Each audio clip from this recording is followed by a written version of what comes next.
অবদান আমার প্রতি আছে। সবচেয়ে বেশি অবদান যিনি আজকে মৃত ব্যক্তি মখলিস ভাই অবদান। আজকে আমি এতদূর আমার পাশে উনার ফ্যামিলির সকল অবদান বললেও চলে।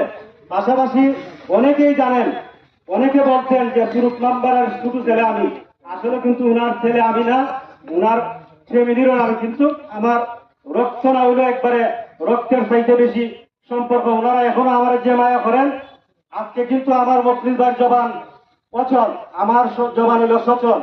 আল্লাহ আমাকে এখনো জীবিত রাখছেন, যে কোনো সময় আপনি আমাকে নিয়ে যেতে পারেন।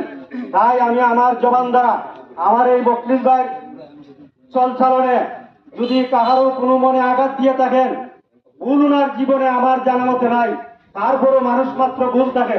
যদি ভুল তৈরি হয়ে থাকে, আমি আপনাদের কাছে জোর হাত করে ক্ষমা প্রার্থী, উনাকে আল্লাহর রাস্তে মাফ করে দিতেন। আল্লাহর জন্য সকলে দোয়া করতেন যাতে উনাকে আল্লাহ বেহেশতের সর্বোচ্চ মাকাম দান করেন।